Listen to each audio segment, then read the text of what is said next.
जय शनिदेव।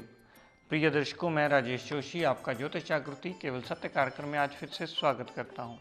प्रिय दर्शकों, अपनी सिखाने की श्रृंखला को आगे बढ़ाता हुआ जैसा कि पिछले कई दिनों से हमारी चर्चा चल रही है सूर्य बुध के बुध आदित्य राजयोग को लेकर के, और साथ ही हमने एक प्रतियोगिता शुरू की है जिसकी विस्तृत जानकारी रोज़ मैं आपको देता चला आया हूँ कि बुध आदित्य राजयोग के बारे में एक सवाल जब मैं मीन लगन की कुंडली आखिरी करवाऊंगा उस वक्त पूछूंगा। जो भी जातक इस सवाल का सही जवाब हमारे इस पते पर एड्रेस पर 30L मॉडल टाउन पर पोस्ट कर देगा, मैं उसे इस चैनल के माध्यम से आपके रूबरू करवाऊंगा और उससे बातचीत करेंगे। तो मीन लगन की कुंडली जिस दिन होगी उसके 5 दिन के अंदर अंदर तक भी आप जवाब हमें पोस्ट कर सकते हैं। तो आज इसी अपनी श्रृंखला को कंटिन्यू करता हुआ प्रिय दर्शकों बात करते हैं वृश्चिक लगन की कुंडली। वृश्चिक लगन की ये इसलिए बनी क्योंकि पहले ही भाव में इस लगन कुंडली में 8 नंबर लिखा है और 8 नंबर स्कॉर्पियो राशि होती है जिसके स्वामी मंगल देवता को कहा जाता है। मंगल देवता इस लगन कुंडली की कंट्रोलिंग पावर होते हैं। मंगल देवता इस लगन कुंडली की सुप्रीम पावर यानी लग्नेश माने जाते हैं। अब प्रिय दर्शकों, आपको सोचकर बड़ी हैरानी होगी या सुनकर बड़ी हैरानी होगी, और बहुत सारे लोगों ने आपने से पहले ही कैलकुलेट कर लिया होगा जो इस प्रोग्राम को निरंतर रोज देखते हैं, कि स्कॉर्पियो लगन की कुंडली में भी बुध आदित्य राजयोग नहीं बनता है। उसका सबसे मुख्य कारण ये है कि इस लगन कुंडली में भी बुध देवता अति मारक ग्रह है। आइए बोर्ड के माध्यम से मैं आपको इसकी विस्तृत जानकारी देता हूँ। प्रिय दर्शकों, मंगल देवता ने सूर्य देव को क्या दिया? मंगल देवता ने सूर्य देव को कर्म का डिपार्टमेंट दिया, प्रोफेशन दिया, सरकार से लाभ का घर दिया। तो दशम घर का मालिक मंगल देवता ने सूर्य देव को बनाया, यानी दशमेश इस लगन कुंडली में सूर्य देवता बने। तो सूर्य देवता इस लगन कुंडली में एक योग कारक ग्रह माने जाते हैं। लेकिन प्रिय दर्शकों, इस लगन कुंडली में बुध देव को कौन कौन से डिपार्टमेंट मिले? इस लगन कुंडली में बुध देवता को मृत्यु स्थान मिला।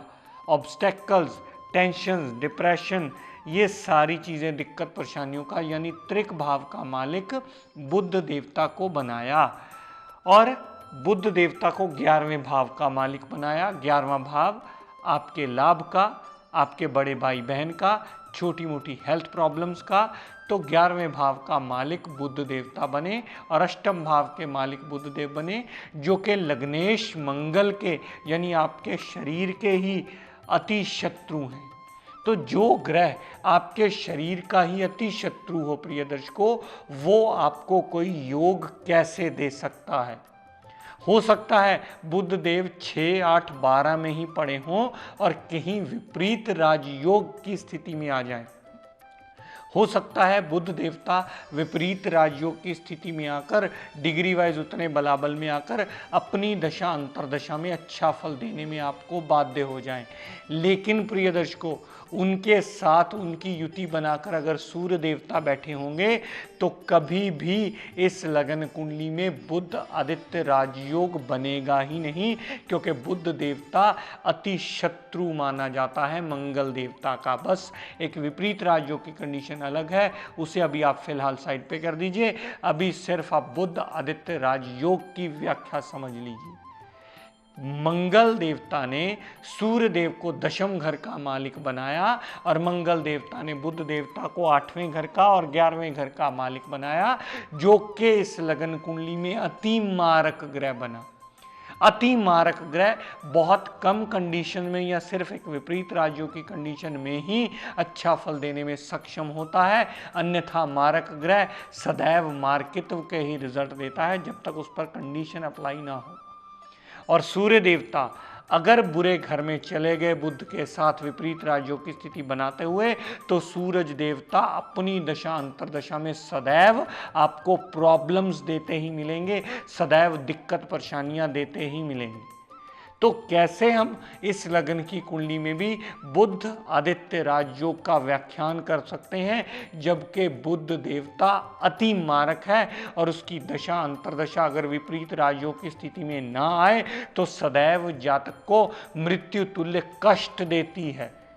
जो ग्रह आपको कुंडली में मारक बनकर बैठा हो और अपनी दशा अंतरदशा में मृत्यु तुल्य कष्ट दे और कोई व्याख्यान करने वाला उसे राजयोग की पदवी दे दे, तो समझ लीजिएगा कि कहीं ना कहीं कैलकुलेशन में बहुत बड़ी गड़बड़ है, क्योंकि मारक ग्रह कुछ ही कंडीशन में अच्छा फल देते हैं, अन्यथा मार्कित्व के ही प्रॉपर रिजल्ट देते मिलेंगे। सबसे बड़ी बात प्रिय दर्शकों, एक बात और याद रखिएगा, जैसे मैं साथ साथ में इसके रत्न भी डिफाइन करता जा रहा हूँ, वो भी विस्तृत जानकारी आप लेते चले जाइए ताकि आपको इससे समझने में ज़्यादा दिक्कत परेशानी ना हो।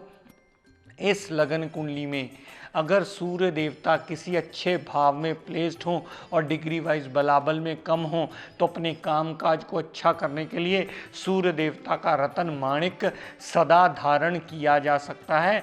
उससे आपके कामकाज में सदैव वृद्धि होती मिलेगी, उससे आपके कामकाज की रुकावटें दूर होंगी, कामकाज में नया रास्ता, नया आयाम ज़रूर खुलेगा। लेकिन प्रिय दर्शकों, इस लगन की कुंडली में यानी स्कॉर्पियो वृश्चिक लगन की कुंडली में कभी किसी कीमत पर बुध देवता का पन्ना रतन धारण किसी भी जातक को नहीं करवाया जाता। अगर कोई विद्वान उसे रिकमेंड कर दे तो समझ लीजिएगा बहुत बड़ी गलती कर रहा है। वृश्चिक लगन के जातक चाहे बुध देव विपरीत राजयोग की कंडीशन में आकर उसे अच्छा फल देने में बाध्य ही क्यों ना हो, लेकिन उस कीमत पर भी बुध देवता का रतन पन्ना धारण करना सदैव हर जातक के लिए वर्जित माना जाता है, क्योंकि वो मृत्यु स्थान का मालिक है और जातक को मृत्यु तुल्य कष्ट देने में बाध्य हो जाता है। और सबसे बड़ी बात, आपका लगन मंगल का है, यानी लग्नेश मंगल हैं और बुध देवता लग्नेश को ही खत्म करने वाला है, उससे अति शत्रुता रखता है। बुध और मंगल की बिटर एनिमिटी है आपस में, अति शत्रुता। इसी वजह से मंगल देवता ने उसे अच्छे डिपार्टमेंट नहीं दिए। अपनी शत्रुता दिखाते हुए मंगल देवता ने एक मृत्यु स्थान दिया, एक फुलफिलमेंट ऑफ डिजायर्स का लाभ का कर दिया, ताकि इंसान उसके पीछे सदा खपता रहे और मृत्यु तुल्य कष्ट तक भोगे। जो भी चीज़ आपको कष्ट दे वो राजयोग की संज्ञा में नहीं आती, वो अति मारक की संज्ञा में आती है, और अति मारक की संज्ञा में आने की वजह से वो सदैव आपको प्रॉब्लम्स ही देती मिलती है। तो यहाँ प्रिय दर्शकों, हम लोग अपनी गणना करने में या कुंडली का विवेचन करने में सबसे बड़ी भूल करते हैं। इसीलिए मैंने ये प्रतियोगिता भी शुरू की है, ताकि इसे विस्तृत रूप से जानते चले जाइए कि किस लगन कुंडली में ये योग बनता है और किस लगन कुंडली में नहीं बनता, ताकि आपको स्वयं कैलकुलेशन करने में बहुत बड़ी आसानी रहे। प्रिय दर्शकों, इस लगन कुंडली में इस बात को कंसिडर करना कि सूर्य बुध का बुध आदित्य राजयोग बनता है या बना या रिजल्ट देगा, ये हमारी सबसे बड़ी भूल है। उसका सबसे मुख्य कारण बुध देवता का अति मार्कित्व में आना है और लग्नेश का अति शत्रु होना है। मैं पिछले कई लगन कुंडलियों से प्रिय दर्शकों, जैसे कन्या में भी ये मारक थे सूर्य देवता, तुला में भी सूर्यदेव मारक थे, अब वृश्चिक में बुध देव मारक हो गए हैं। तो हमारी लगन कुंडलियों में इन दोनों चीज़ों का बैलेंस बनना अति आवश्यक होता है। उसके बिहाफ पर ही कोई भी ग्रह अपनी दशा अंतरदशा में रिजल्ट देता है या युति बनाकर राजयोग में आता है। राजयोग में आना या कहना बहुत आसान बात है। जिस भी आप जातक का देखो कि सूर्य बुध इकट्ठे हैं, इसका मतलब ये नहीं होता कि हर वो जातक सूर्य बुध के बुध आदित्य राजयोग में ही पैदा हुआ है। सबसे पहली बात, आपको लगन देखना होगा कि वो लगन कौन सा है। कहीं उसमें सूरज मारक तो नहीं है, कहीं उसमें सूरज के साथ बुध मारक तो नहीं है। दोनों में से अगर एक भी मारक ग्रह निकला तो बुध आदित्य राजयोग कभी किसी कीमत पर बनेगा ही नहीं। दूसरी सबसे इंपॉर्टेंट बात, जिस पर मैं बहुत ज़्यादा शुरू से स्ट्रेस देता आया हूँ और जिसकी वजह से लोग बहुत कुछ जानने समझने और खुद कैलकुलेट करने लगे हैं, कि degree wise capability of the planet. अगर आपको degree wise capability of the planet calculate करना आ गया तो बहुत अच्छी तरह से आप समझ जाएंगे कि कौन सा राजयोग आपको कितना फल देने वाला है। क्योंकि सूर्य बुध का आदित्य राजयोग, बुध आदित्य राजयोग एक ऐसा राजयोग है जो आपको 80 to 90% कुंडलियों में मिलेगा, लेकिन जातक की जिंदगी में अगर झांक के देखेंगे वो बिलो एवरेज लाइफ लीड कर रहा होता है। उसका सबसे मुख्य कारण यही होता है कि दोनों में से अगर एक ग्रह अस्त हो गया, यानी सूर्य ने अगर बुध को अस्त कर दिया, या सूर्य देवता का वैसे डिग्री वाइज बलाबल कम हो गया, या बुध देवता का डिग्री वाइज बलाबल कम हो गया, तो भी उस जातक को इसके रिजल्ट्स कभी किसी कीमत पर नहीं मिलते और व्याख्यान करने वाले इसे राजयोग की पदवी दे देते हैं। तो ये बात आपको विस्तार पूर्वक समझनी होगी। ये बात आपको देख, क्योंकि बातें ये सारी रिसर्च की हैं। अब मेरी कोशिश ये है कि आपके साथ अपनी रिसर्च साझी करूं। बेसिक्स आपने सबने पढ़ लिया है, अब हम इससे आगे जाने की कोशिश करेंगे, क्योंकि राजयोग वो होता है जो आपको कुछ देने वाला हो। जो ग्रह आपसे आपका जीवन यापन मुश्किलों में भरने में सहायता करता है, या मुश्किलें लाने में सहायक हो, या आपका जीवन यापन कष्टों से भर दे, वो राजयोग कैसे दे सकता है, ये बात आपको सदैव स्मरण रखनी होगी, ये बात आपको समझनी होगी। क्यों?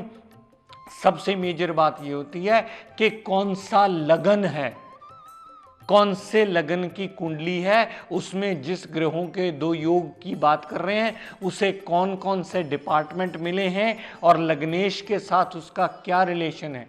अगर लग्नेश के साथ उसका बिटर एनिमिटी का रिलेशन है तो सिर्फ एक विपरीत राजयोग की स्थिति, एक प्रॉपर स्थिति आती है जब वो मारक ग्रह भी अच्छा फल देने में बाध्य होता है। अन्यथा मारक ग्रह अगर विपरीत राजयोग की स्थिति में ना हो तो कभी किसी जातक को अच्छा फल देता ही नहीं। और 90% कुंडलियां हमारे पास जब विवेचन के लिए आती हैं तो कहीं ना कहीं मारक ग्रह की दशा चल रही होती है, या योग कारक ग्रह गलत प्लेसमेंट में आकर बलहीन नहीं अशुभ हो जाता है और वो मारक बन जाता है। इसकी वजह से वो जातक परेशानियां भोग रहा होता है, तब हमारे पास कुंडली आती है। तो हम उस जातक को उस तरीके से उसके रेमेडीज बताते हैं।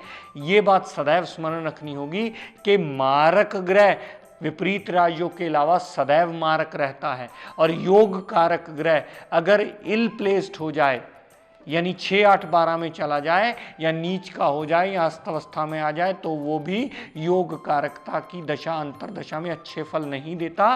क्यों? क्योंकि वो अशुभ हो गया है। 6, 8, 12 में जाने से ग्रह बल ही नहीं होता, ग्रह पूर्णता अशुभता के रिजल्ट देता है और अपनी दशा अंतरदशा में मृत्यु तुल्य कष्ट देता है। और जातक को यह समझ में नहीं आ पाता, क्योंकि बहुत सारे ग्रहों की दशाएं बहुत लंबी होती हैं। बुध की 17 वर्ष की, शनिदेव की 19 वर्ष की, शुक्र देवता की 20 वर्ष की, तो ये सारी दशाएं बहुत लंबी जीवन यापन में खपते ही निकल जाता है। और जातक फ्रॉम पिलर टू पोस्ट घूमता रह जाता, कभी इसको पथरी दिखा, कभी उसको पथरी दिखा, उसको सारी जिंदगी यही समझ में नहीं आता कि उसका सही रेमेडियल मेजर्स क्या है। तो सही रेमेडियल मेजर अगर अडॉप्ट करने होंगे तो आपको कारक मारक सही ढंग से समझना होगा। जिस ग्रह की दशा अंतरदशा चल रही है उसकी प्लेसमेंट देखनी होगी, और उसके बाद ही आप इसका निर्णय कीजिएगा कि वो दशा अंतरदशा को ठीक कैसे किया जा सकता है। तो स्कॉर्पियो लगन की कुंडली में सूर्य बुध का बुध आदित्य राजयोग बनता ही नहीं। उसका सबसे मुख्य कारण बुध देवता का अति मारक होना है। चाहे बुधदेव विपरीत राजयोग की स्थिति में आकर अच्छा फल देने में बाध्य हो, लेकिन फिर भी इस लगन कुंडली में सूरज बुध की युति को बुध आदित्य राजयोग नहीं कहा जा सकता, वो सदैव कष्टकारी ही होगी। प्रिय दर्शकों, आज अपनी वाणी को यही विराम देता हुआ हम सब के लिए मंगल कामना करता हुआ शनिदेव से ये प्रार्थना करता हूँ कि हे शनिदेव हम सब पर अपनी कृपा दृष्टि दया दृष्टि सदैव बनाए रखें। जय शनिदेव।